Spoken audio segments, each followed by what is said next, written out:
ꯑꯍꯥꯟꯕꯃꯛꯇꯗ ꯃꯅꯤꯄꯨꯔ ꯃꯤꯔꯔꯅ ꯃꯌꯥꯝꯕꯨ ꯇꯔꯥꯝꯅ ꯑꯣꯛꯆꯔꯤ ꯂꯣꯏꯅꯅ ꯆꯦꯅꯦꯜ ꯑꯁꯤꯅ ꯉꯁꯤ ꯊꯥꯒꯠꯆꯒꯗꯧꯔꯤꯕ ꯚꯤꯗꯤꯑꯣ ꯑꯁꯤ ꯑꯩꯈꯣꯏꯒꯤ ꯂꯥꯏꯅꯤꯡꯊꯧ ꯀꯧꯕ꯭ꯔꯨ ꯑꯃꯁꯨꯡ ꯃꯍꯥꯛꯀꯤ ꯇꯥꯂꯣꯏ ꯀꯧꯅꯨ ꯂꯥꯏꯔꯦꯝꯕꯤ ꯍꯥꯏꯗꯅ ꯃꯌꯥꯝꯅ ꯈꯪꯅꯔꯤꯕ ꯃꯕꯥꯅꯤꯒꯤ ꯋꯥꯔꯤꯅꯤ ꯂꯣꯏꯅꯅ ꯃꯕꯥꯅꯤꯒꯤ ꯃꯃꯣꯝ ꯑꯣꯏꯔꯤꯕꯤ ꯅꯨꯡꯊꯦꯜ ꯂꯩꯃ ꯍꯥꯏꯗꯅ ꯍꯥꯏꯅꯔꯤꯕ ꯑꯩꯈꯣꯏꯒꯤ ꯂꯣꯌꯥ ꯂꯥꯛꯄꯒꯤ ꯃꯍꯥꯛꯀꯤ ꯇꯥꯂꯣꯏ ꯑꯣꯏꯈꯤꯕ ꯑꯗꯨꯒꯨꯝꯕ ꯍꯥꯏꯕꯗꯤ ꯂꯣꯌꯥ ꯂꯥꯛꯄ ꯍꯥꯏꯕꯗꯤ ꯑꯩꯈꯣꯏꯒꯤ ꯏꯕꯨꯙꯧ ꯃꯥꯔꯖꯤꯡꯒꯤ ꯃꯆꯥꯅꯨꯄꯥ ꯂꯣꯌꯥ ꯂꯥꯛꯄ ꯃꯍꯥꯛꯀꯤ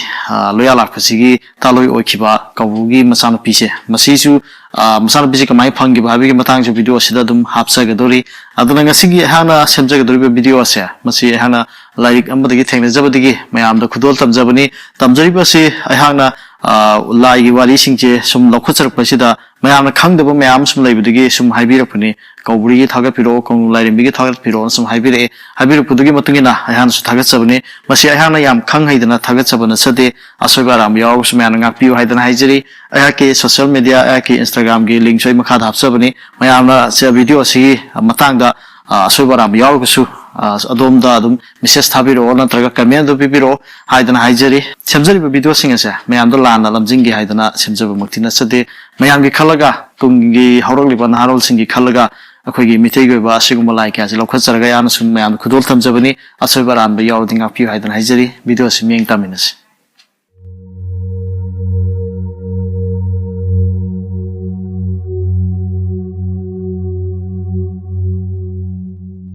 ꯆꯤꯡ ꯈꯣꯌꯨꯝ ꯑꯇꯤꯌꯥ ꯁꯤꯗꯕꯒꯤ ꯂꯥꯏꯑꯣꯜ ꯂꯥꯏꯆꯠ ꯑꯣꯏꯔꯤꯕ ꯀꯧꯕ꯭ꯔꯨ ꯀꯧꯕ ꯂꯥꯏ ꯃꯥꯗꯤ ꯑꯋꯥꯡ ꯀꯧꯕ꯭ꯔꯨ ꯑꯁꯨꯞꯄ ꯂꯥꯌꯥꯝ ꯈꯨꯟꯗ ꯑꯍꯥꯟꯕ ꯆꯔꯤꯛ ꯃꯄꯥꯟ ꯊꯥꯕꯤꯕ ꯅꯣꯡꯊ꯭ꯔꯩ ꯃꯎ ꯂꯤꯡꯕꯤꯕ ꯁꯥꯃꯨ ꯑꯉꯧꯕ ꯇꯣꯡꯂꯛꯄ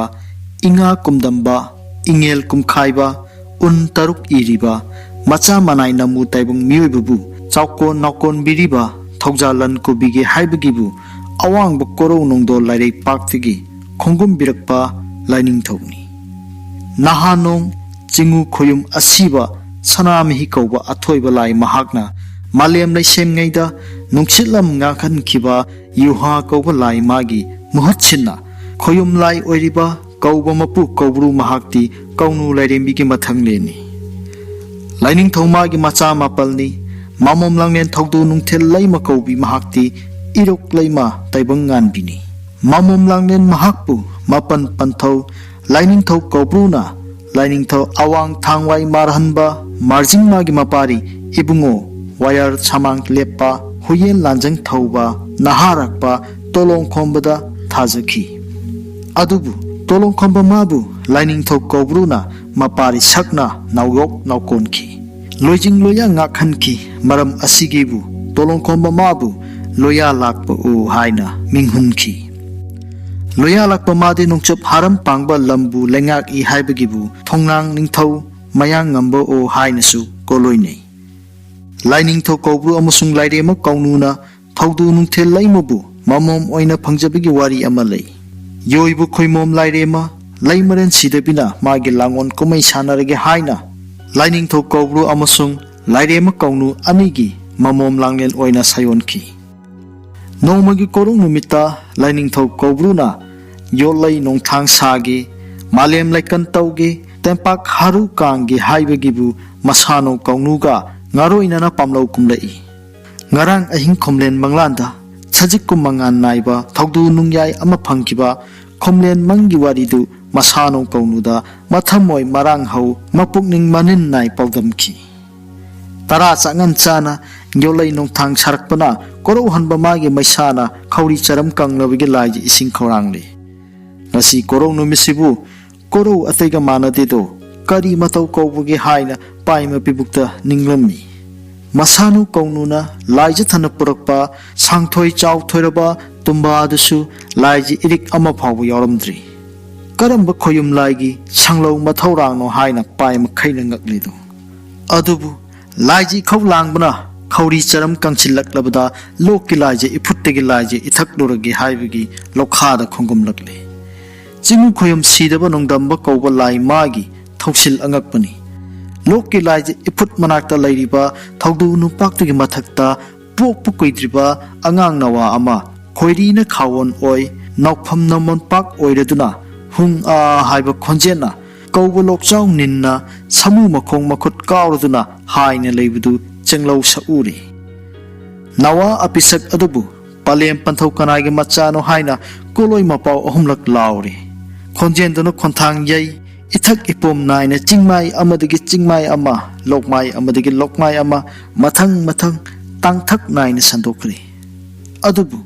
taibang kanagi khonjel su khoyum kanagi mapau su tadri kaunu lairembina taibang pan mapu chingu khoyum nongdam mana pibirabani he isabi o nangna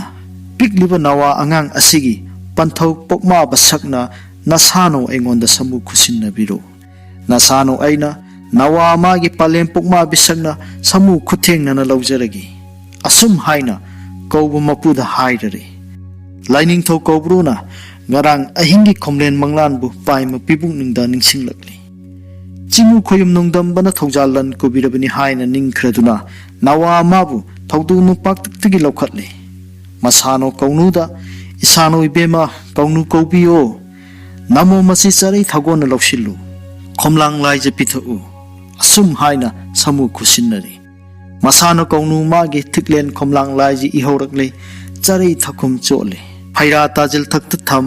nawa mabu khomlang ille charai na hong sana nawa mabu kaunu lairem bimana manamda pore lining thau lairema animangna mangi wabu paima pibuk nungda ningsing maral yaida halaklami laiji sing khorang khidre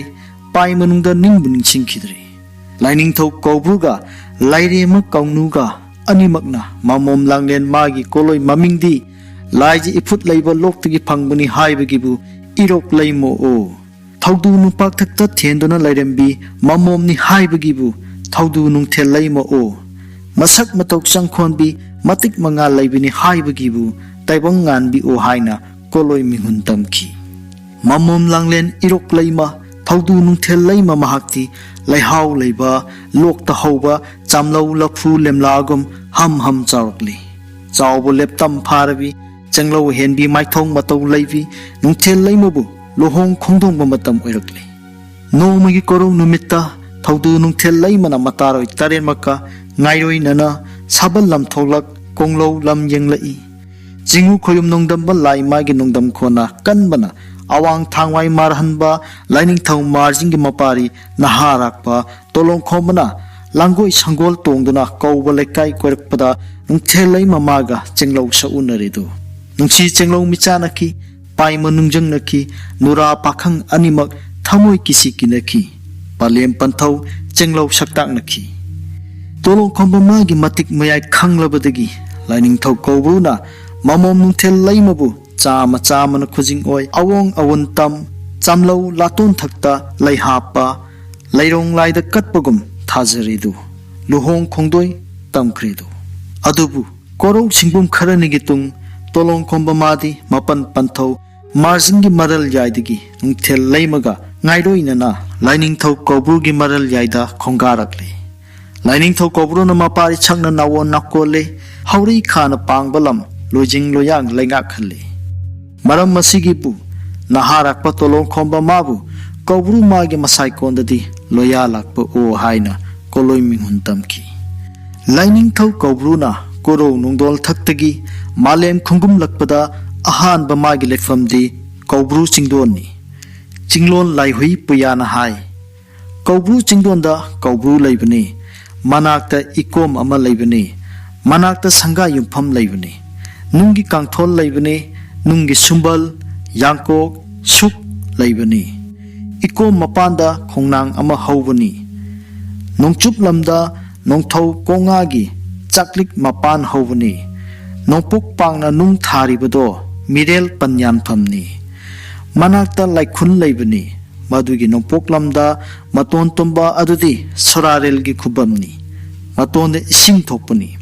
kawbrugi mamingdi mihinglen mipokpa kawe mingkhaidi ngauba kawe lining thau lairema animapu pot yaw chayaw suna ira labadi mi sidabani laimaning thau punsi ye haidana chinglon laihui puyana hairami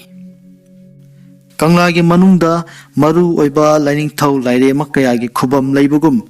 lining thau kawbru lairema kaunu amasung lining thau loya lakpagi khubam lei laibung thau mapalgi manungda ama oiriba lining thau kawbruga pangkhak oiba khonpang thau di chongkhanba hanjabani lainingthau kobru lairema kaunu amasung lainingthau loya lakpa ahummakti kumdam laini nungchitlamgi kumdamba laidi lainingthau kobru ni lainingthau mana kumdam labadi nong yamna tagalli laiji ising marang kaibna ising ichaw thokalli lawu singubada patlau lawu badi mai pakandi pamlau kangthak laudi mai pakalli haurei nungchup pangbiga awang thangba sarukta lairema kaununa kumdammi lairema mana tamba kumdi nong chiphet tagalli laiji ising ichaw thokandi patlau pamlau animak thaujalan kubi haurei nungchup maikeigi makha thangba sarukti lainingthau loya lakpan kumdammi lainingthau mana tamba kumdi akhak araw nong nungchit kalli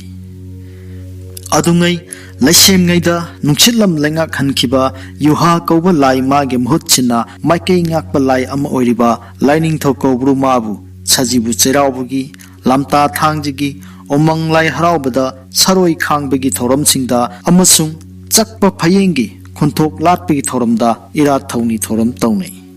lainingthau magi matunginba saroi humphuma thoilei lainingthau mabu umang lai ama oinasu khongang laikai kyada harau saksem tam thogdok kumai sanaduna ira thoram taunari lainingthau magi lai kunungda lairema kaunu mamom langnen lairema thodu nungthel laima amasung mapari sakna nakon khiba mamak ibungo lainingthau loya lakpa ahumak yauna ayamba maphamda lei channel asina ngasi thagat chariba lainingthau kobru amasung lairema kaunu anigi wari asi lairik amadagi thengnajabadagi mayamda share tawjabani loinana asigumba wari kaya asi mathang manaw naina semjarakliba asi tungi horokliba naharol singi khallaga asigum kaya asi lokhatcharakpani mayambulana lamjingi haiduna semjaba video na sade asoiba aranba yauragasu mayamna adumak haibiru haiduna haijari video asibu meng tabibu khwai punongpu channel asina thagat phungdasari